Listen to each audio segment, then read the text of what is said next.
Welcome to Real Estate Update. I'm Allie McNair coming to you from Rye, New Hampshire, and kindly James Wedgeworth said, sure, we'll do a show while you're there, and I'm here on Hilton Head Island. How are you, James? I'm in corporate headquarters here for the TV station, so wish you were here.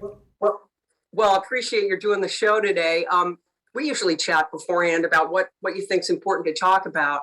One thing you mentioned today was there's not a perfect storm, but 5 perfect storms now that are affecting this real estate market. We're going to outline those today.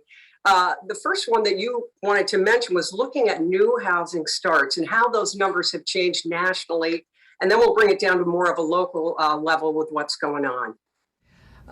Actually, I saw a chart the other day that a mortgage broker friend of mine gave me. We should probably put this up on the screen somehow, but it shows the number of new home starts each year from this is nationally, obviously, from 1960 to 2020.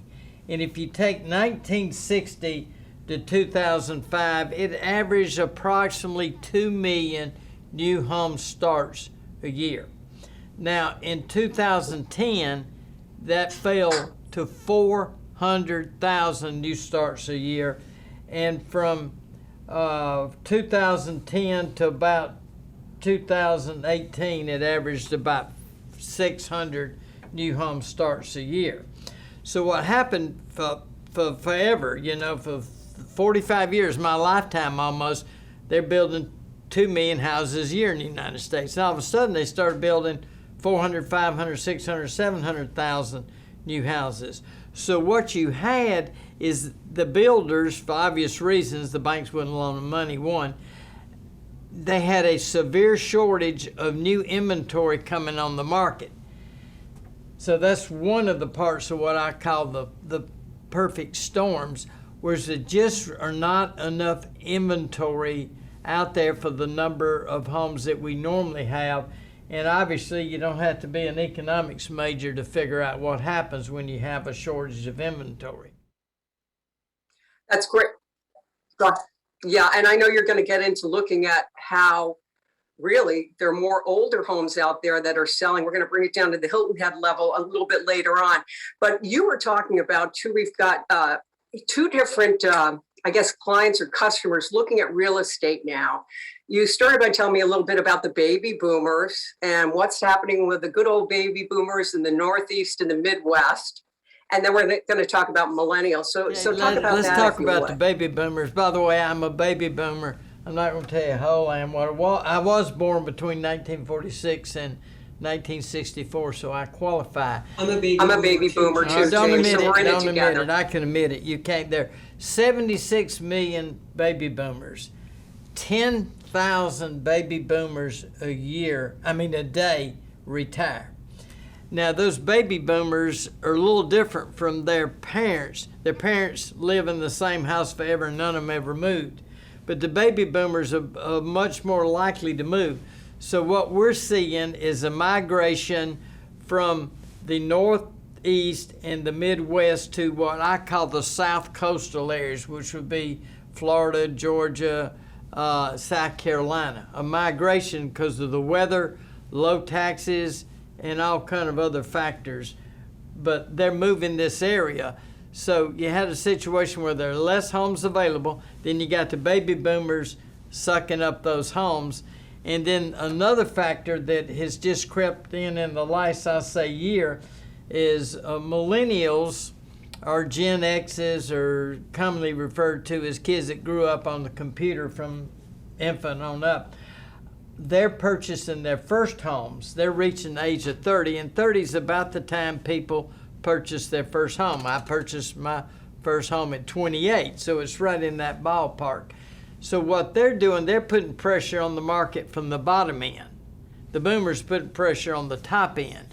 So what's happening is what I call flow up economics, trickle up, not trickle down. So when a baby boomer, when a Gen X, Gen Y, 30-year-old buys a house, the guy that sells that house, he usually buys another house. So the low end, the entry level starts first, and then it filters up to the higher price range. So we're getting it from the baby boomers and the Gen Ys at the same time. So you got two different groups of people purchasing a lot of homes, which is putting a lot of pressure on the market, eating up inventory and driving up prices. Well, I know that you have some information. Well, first, let's talk a little bit about how those low interest rates, even though we're seeing the price of homes, especially on Hilton Head Island and elsewhere, I guess, going up so much that low interest rate right now is really spurring people on, isn't it, to looking and wanting to buy a home? Well, that's what I call one of the 5 perfect storms, is what I call free money. Even though the price of the house is up, the interest rate is so low, Gen Y, millennials, whatever you call them, the interest payments are down, their monthly payments, so to speak.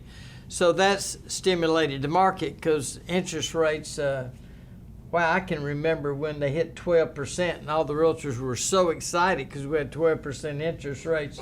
Thank you, Jimmy Carter. But anyway, the interest rates got that low. I never in my ever dreamed that the interest rates would be as low as they are today. Kind of crazy. All right, now let's take a look as far as, I want to look at Hilton Head statistics over the last 30 days because you have those as far as homes that have sold, and also what's the average, or let's say the median age of the homes that have sold. So I'll let you take a crack at those numbers Some now. research in the last 30 days. This is not Bluffton. This is just Hilton Head. We've had 108 homes go under contract in the last 30 days. The median age of those houses is 1990. What that means, half of them were built before 90, half of them were built after 90. So a house built in 1990, all of a sudden, wow, that's a 30-year-old house. You don't call that a new house. On the internet, we call that a newer house. What's interesting, only 12 of the 108 homes were built in the last 10 years. So there's very little new inventory, which goes back to the chart that I was talking about initially, that affects the fact that there are no new homes, or very few new homes being built. Now, I ran another statistic. There are 111 homes on the market today. If we sold 108 in the last 30 days, that tells you basically we have what's called a 30-day inventory. Now, as you and I know from previous TV programs we've done, anything under 6 months of inventory is positive on prices. Anything over 6 months of inventory is negative on prices. Obviously, we're not 6 months, we're 1 month, so that's having a very positive effect on prices. But what was interesting, of the 111 homes that are presently on the market, only 2 of these homes were built after 2011. So we only have 2 newer homes of the 111. So you see we have a severe shortage of newer homes. People prefer newer homes as a rule of thumb. Newer homes sell for more money just because they're newer and people don't have to redo them, but there are not any of them available, which has forced people to buy existing homes and remodel them, if that makes any sense. Yeah, it makes a lot of sense to me. And I know we want to talk about why that is. With Hilton Head, before we get into the issue of new homes and how many are being built or are they not being built, is there enough land here still, or buildable area on the island to be putting in or putting up new homes, or are we built out? No, we're basically built out. There are a fair amount of vacant lots that are available that people can buy, but most of the new homes that we've seen recently, especially near the ocean, have been people buying older homes and tearing them down. And the definition of a older home in our market is basically built prior to 78. So if somebody's got a house built... That's an older home prior to 1978? Yeah, that's older, meaning Wow. It's probably torn down.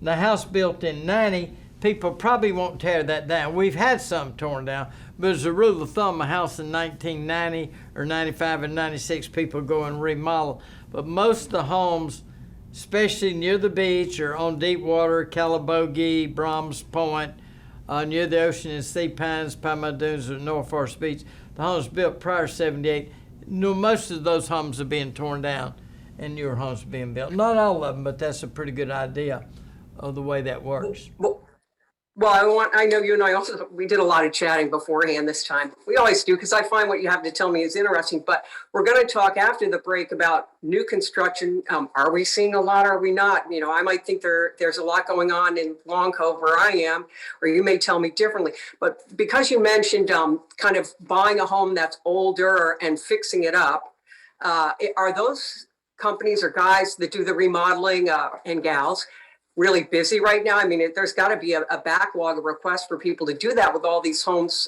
selling that are older. They're so busy. I've never seen it as busy as we are now as far as getting people to do work. I got a good friend that's a pool contractor. I talked to him the other day, and he mentioned me he's 2 years out. So if you call him today and say, I really want a pool, he said, I'll get to you in 2 years. That's hard to believe, but he has staff only enough to build X amount of pools. And because of COVID, everybody wants outdoor area, everybody wants a pool, everybody wants a outdoor kitchen. They're converting screen porches, they're doing all those things, which the contractors, the builders are so busy, they're just not able to get around to them. Well, we're going to talk about that some more, James. We're going to take a break now. I want to ask you about new homes and construction of new homes and other information as far as Hilton Head goes, and we will be right back.